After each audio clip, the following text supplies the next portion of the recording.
یہ 9 ہجری کی بات ہے اور اس میں ایک کتاب لکھی گئی جزرات الذہب فی اخبار من ذہب، اور اس میں ایک شخص کا واقعہ آتا ہے ابو بکر بن عبد الباقی کا رحمہ اللہ۔ نوجوان تھے بالکل، انہوں نے وہ بیت اللہ گئے اور جب وہاں گئے تو انہوں نے اپنا سارا فریضہ سر انجام دیا۔ کچھ دن گزرے تو وہ he was not very rich، ان کا راشن جو تھا وہ ختم ہو گیا، اور جب راشن ختم ہوا تو بھوک اور پیاس کا عالم۔ مکہ کے ایک دن گلی میں جا رہے تھے تو ان کو نا ایک پیکٹ ملا، انہوں نے اس پیکٹ کو اٹھایا، تھوڑا ہیوی تھا وہ، انہوں نے کہا چلو میں کمرے میں جاتا ہوں اور دیکھتا ہوں کیا ہے اس میں۔ کمرے میں گئے تو ایک ایسا ہار تھا جو کہتے ہیں میں نے آج تک نہیں دیکھا تھا۔ It was very unique, it was very precious۔ کہتے ہیں کہ میں بڑا حیران ہوں یہ کس کا ہوگا۔ خیر الٹیمیٹلی میں نکلا اپنے کمرے سے باہر، حرم کی طرف آ رہا تھا تو مکہ کی گلیوں میں میں نے ایک دیکھا، ایک شیخ یعنی ایک بزرگ انسان تھا جس کے ہاتھ میں 500 دینار تھے، اور وہ اناؤنسمنٹس کر رہے تھے کہ میرے گھر والوں کا ہار گما ہے، جس شخص کو مل جائے وہ مجھے دے، میں اس کو 500 دینار دوں گا۔ ابو بکر رحمہ اللہ نے سوچا کہ میرے پاس تو پیسے نہیں ہیں، میرے پاس راشن نہیں ہے، میں تو بھوک پیاس کا عالم ہے، تو میں اس کو ہار دوں گا اور اسے پیسے لے لیتا ہوں، چلو دیکھتے ہیں۔ ان بزرگ کا ہاتھ پکڑا اور کہا میرے کمرے میں چلیں آپ میرے ساتھ۔ کمرے میں گئے تو کہا آپ سے 3 سوال ہیں، آپ اس پیکٹ کی نشانی بتائیں، جس چیز سے اس پیکٹ کو باندھا گیا اس کی نشانی بتائیں، اور اس ہار کی نشانی بتائیں، صرف 3 نشانیاں بتا دیں، میں آپ کو وہ دے دوں گا۔ جیسے ہمیں کوئی چیز ملے تو ہم کہتے ہیں کہ آپ یہ 3، اور اگر کوئی انسان کھوٹا ہوتا ہے نا تو وہ کہتے ہیں مجھے 50 نشانیاں بتائیں یا مجھے 60 نشانیاں بتائیں، اور کوشش کرتے ہیں ایک نہ ایک غلط بتا ہی دے گا تو ہار میرا ہو جائے گا، لیکن ہی وہ سنسیئر۔ انہوں نے کہا 3 نشانیاں، پیکٹ کیسا ہے، اس کو کسی سے باندھا گیا اور اس کا ہار کیسا ہے۔ تو انہوں نے کہا پیکٹ ریشم کا ہے۔ انہوں نے کہا بالکل ٹھیک ہے آپ نے۔ انہوں نے کہا کہ جو پیکٹ جس چیز سے پیکٹ کو باندھا گیا ہے وہ بھی ریشم کا دھاگا ہے۔ انہوں نے کہا بالکل ٹھیک ہے آپ نے۔ اور تیسرا چیز کا انہوں نے کہا اس میں 30 نگ لگے ہوئے ہیں اس ہار میں۔ انہوں نے اس کھولا اس ہار کو، دیکھا 1 2 3 4 5 6 30 کمپلیٹ، یہ آپ کا ہار۔ تو انہوں نے کہا یہ 500 آپ کے دینار۔ کہتے ہیں نہیں مجھے نہیں چاہیے۔ کہتے ہیں کیوں بیٹا، میں نے تو وعدہ کیا تھا کہ میں شخص دوں گا۔ کہتے ہیں میں نے اللہ کے لیے کام کیا ہے، یہ مجھے چیز ملی تھی، میرا ایز اے مسلمان میرا حق تھا کہ میں امانت کو واپس ادا کروں، تو میں آپ سے اس کا اجر نہیں لوں گا۔ حالانکہ ان کو نیڈ تھی، لیکن کہا کہ نہیں میرا اجر اللہ تعالیٰ سے، واللہ لا آخذها، کہ میں اللہ کی قسم اس کو نہیں لوں گا آپ سے۔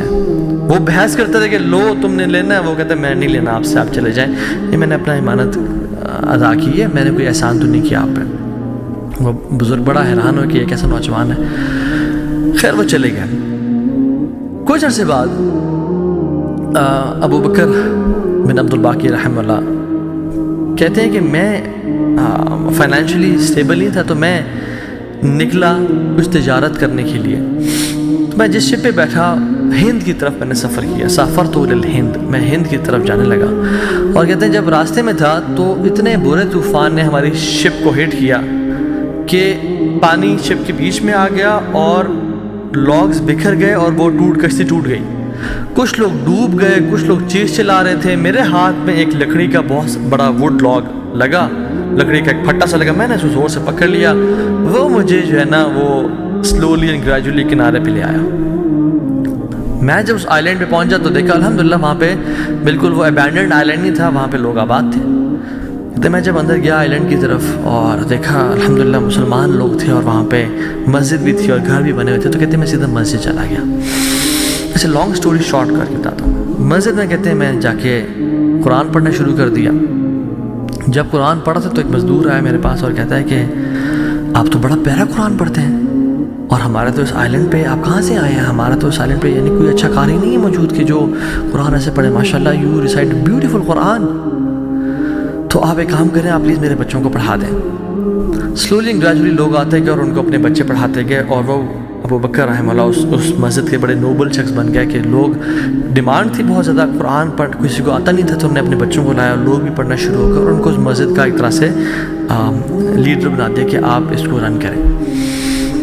کچھ عرصے بعد جب ابو بکر رحمہ اللہ کہتے ہیں میں ابھی چاہتا ہوں اس آئی لینڈ کو چھوڑ کے مجھے نکلنا ہے یہاں سے، مجھے اپنے گھر کی طرف اور اپنے بزنس کی طرف واپس جانا ہے، تو مجھے اجازت ہے. تو ان لوگوں نے بڑا ان کو پش کیا اور کہا کہ نہیں آپ نہ جائیں، آپ کی آنے کی وجہ سے ہمارے پورے آئی لینڈ میں قرآن کی تعلیم پھیل رہی ہے، you such a noble and wonderful gentleman, آپ پلیز یہیں پہ رکیں.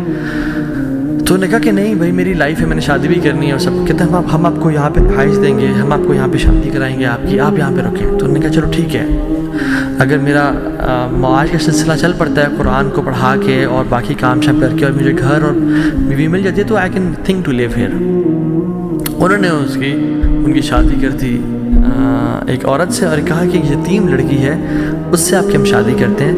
ہے تو وہ یتیم لیکن ہے بڑی مالدار وہ، کیونکہ اس کا باپ جو تھا وہ بڑا رچ انسان تھا. انہوں نے کہا ٹھیک ہے. جب ان کا نکاح ہوا اور اس لڑکی کے پاس جب آ کے بیٹھے، یعنی جو فرسٹ نائٹ جب اس لڑکی کو دیکھا اور اس سے گلے پہ نظر پڑی تو وہ حیران ہو گئے.